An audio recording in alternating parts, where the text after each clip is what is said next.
Hello, everybody, and welcome back to the continuation of my book reading of Stephen King's Cell. Here we go. Alice? He went to the foot of the stairs. Everything okay? Tom, he saw, was also looking. Yes, but can you come for a second? Sure. He looked at Tom, shrugged, then went upstairs. Alice was in the guest bedroom that looked like it hadn't seen many guests, although the two pillows suggested that Tom had spent most of the night here with her, and the rumpled look of the bedclothes further suggested very bad rest. She had found a pair of khakis that almost fit, and a sweatshirt with Canopy Lake Park written across the front, below the outline of a roller coaster. On the floor was a sort of large portable sound system that Clay and his friends had once lusted after the way Johnny G had lusted after that red cell phone. Clay and his friend had called such systems ghetto blasters or boomboxes. It was in the closet and the batteries looked fresh, she said. I thought of turning it on and looked for a radio station, but then I was afraid. He looked at the ghetto blaster sitting there on the guest room's nice hardwood floor, and he was afraid too. It could have been a loaded gun, but he felt an urge to reach out and turn the selector knob, now pointing at the CD, to FM. He imagined Alice had felt the same urge, and that was why she called him. The urge to touch a loaded gun would have been no different. My sister gave me that 2 birthdays ago, Tom said from the doorway. And then they both jumped. I loaded up with batteries last July and took it to the beach. When I was a kid, we all used to go to the beach and listen to our radios, although I never had one that big. Me either, Clay said, but I wanted one. I took it up to Hampton Beach in New Hampshire with a bunch of Van Halen and Madonna CDs, but it wasn't the same, not even close. I haven't used it since. I imagine all the stations are off the air, don't you? I bet some of them are still on, Alice said. She was biting at her lower lip. Clay thought if she didn't stop soon, it would begin to bleed. The ones my friend called the Robo 80s stations. They have friendly names like Bob or Frank, but they all come from some giant radio computer in Colorado, and then they beam down by satellite. At least that's what my friends say. And she looked at the place she had been biting. It was shiny with blood, just under the surface. And that's the same way cell phone signals get routed, isn't it? By satellite. I don't know, Tom said. I guess the long distance ones might, and the transatlantic ones for sure. And I suppose the right genius could hack the wrong satellite signal into all those microwave towers you see. The ones that boost the signals along. Clay knew the towers he was talking about. Steel skeletons with dishes stuck all over them, like grease suckers.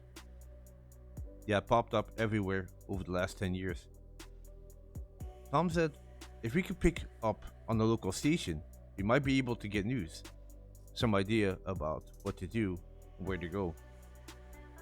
Yes, but what if it's on the radio too? Alice said. That's what I'm saying. But if you tune in whatever she licked her lips again, then resumed nibbling. My mother heard. And my dad? Him too, oh yes. He had a brand new cell phone. Had the bells and whistles. Video, auto dial, internet connection. He loved that puppy. He gave a laugh that was both hysterical and rueful, a dizzy combination. What if you tune in to whatever they heard, my folks and them out there? Do you want to risk that?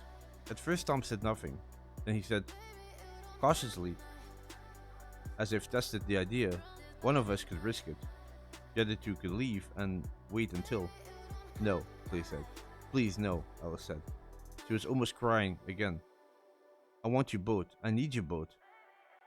They stood around the radio, looking at it. Clay found himself thinking of science fiction novels he read as a teenager, sometimes at the beach listening to Nirvana instead of Van Halen on the radio. In more than a few of them, the world ended. And then the heroes built it back up again. Not without struggle or setbacks, but yes, they used the tools and the technology, and they built it back up again. He couldn't remember anywhere. The radios just stood around in the bedroom looking at the radio. Sooner or later, someone is going to pick up the tool and turn on the radio, he thought, because someone will have to. Yes, but not this morning. Feeling like a traitor to something larger than he could understand, he picked up Tom's ghetto blaster, put it back in the closet, and closed the door.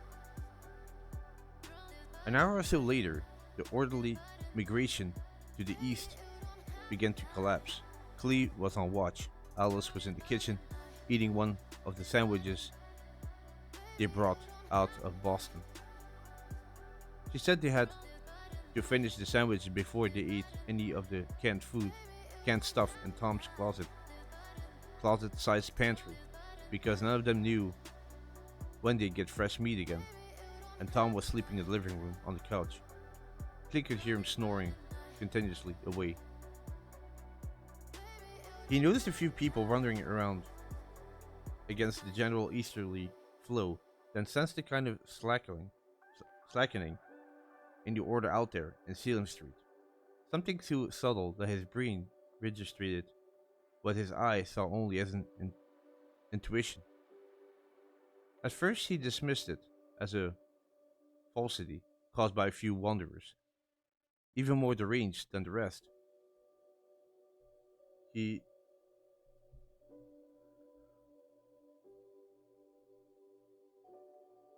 Sorry, I just lost my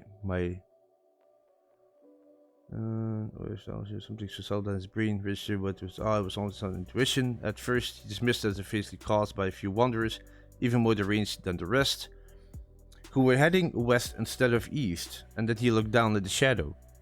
The neat herringbone pattern he had observed earlier had begun to distort, and soon they weren't patterns at all. More people were now heading west, and some of them were gnawing on food that had been liberated from the grocery store, probably the Safeway. Tom had mentioned Mr. Scotty's daughter-in-law. Judy was carrying a gigantic tub of melting chocolate ice cream, but had covered in front of her smock and coated her from knees to nose stud. Her chocolate-lathered face made her look like Mrs. Bones in the minstrel show, and any vegetarian beliefs Mr. Potawatomi might once have held were gone now. He strolled along, gnashing from a great double handful of raw hamburger meat.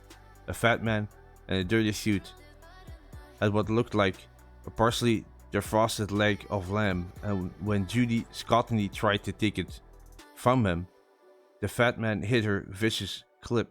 Wait, what? Hit her a vicious clip in the center of the forehead with it. She fell as silently as Polaxed steer, pregnant belly first, on top of her mostly crushed tub of Breyer's chocolate. Oh, Jesus Christ, Stephen King. Oh my god. There's so much detail and everything else. Like, it's very hard to follow what he's actually talking about. There was a great deal of milling now, and a good deal of violence to go with it, but no return to the all-out viciousness of the afternoon before. Not here in any case. The problem with this, that there's so much detail, and I had this also with the Lord of the Flies book, is that they start like a story, and you can tell what's in front of you, and suddenly they throw in all this information and all this detail that has no connection or barely any connection with what's actually going on, and it pulls you away from the main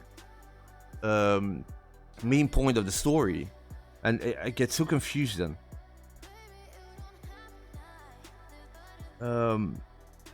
In Malden Center, the alarm, tired sounding to begin with, had long since run down.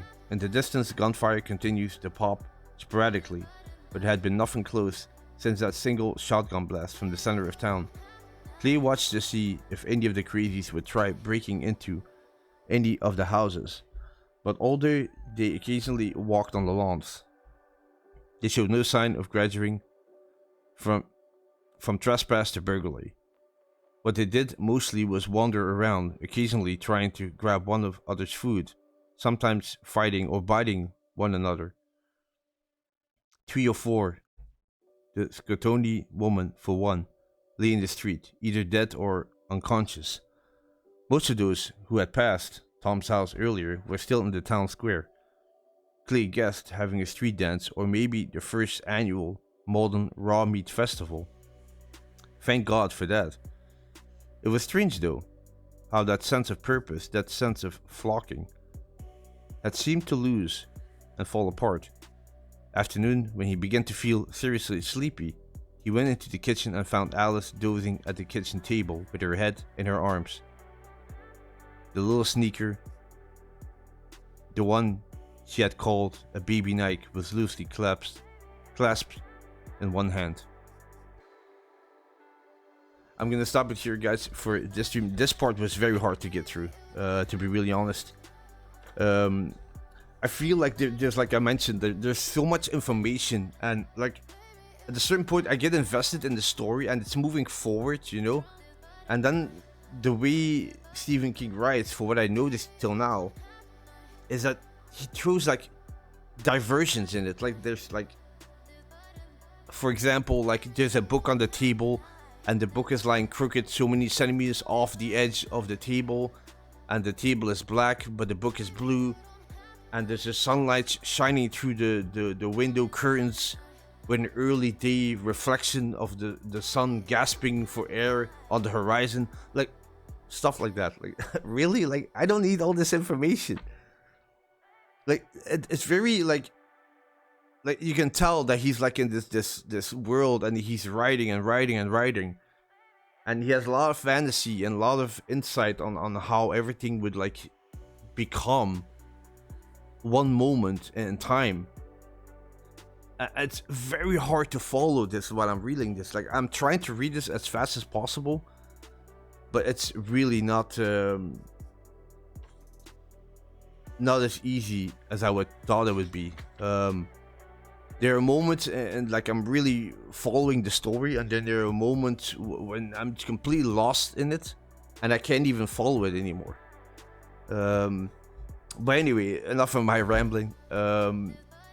Thank you very much for listening, and yeah, I'm definitely gonna continue this book. I still have a long way to go, but I'm roughly halfway through now. So we'll see where it will go in the next book reading, or next part of the book reading.